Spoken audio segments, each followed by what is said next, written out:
In August 2012, I was involved in a serious motorbike accident. I was around my friends for the evening when I decided to go home. It was about 9:30 at night and I had a collision with another car. I think I was thrown about 20 metres away from the car once I hit it and sustained very serious injuries from head to toe.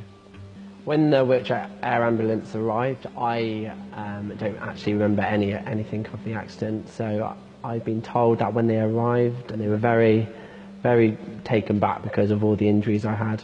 My left ankle was broken and shattered in many places. My left groin was lacerated from top to bottom. My stomach ruptured my diaphragm and ended up next to my lung. Double compound fracture on my left arm resulted in removing one of my bones, which later resulted in replacing it with one of my bones on my right leg. Double break on my right arm, laceration to the neck resulting in completely severing the esophagus and trachea. I have a piece of glass still embedded in my spine that is touching the wall of my spinal cord. They have to leave that in there for safety reasons. There's actually two pieces stuck in there. And I also had a bleed on my brain. As I got into hospital, I underwent a 15-hour operation to patch me up in all places. And then the next day, I think it was, I was told that I went back in for a 5-hour operation just to clean everything back up. All of these procedures were to keep me alive and keep me going.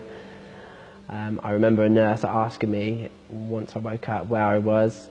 So this was 15 days later. I knew I was in a hospital. I didn't know what happened. I knew I was injured. I didn't know the extent to the injuries, but it took a few days for me to realise what had happened, and each day, each hour, a nurse or a doctor was coming up and explaining new injuries. It got to the stage where I was like, okay, there might be a chance I might not be how I was before. As soon as everything happened, positive thinking was the only way forward for me. And once I got over the first hurdle, positive thinking, that got me through it, and that got me out of intensive care quickly. And then from then I was just like, that must be the only way forward.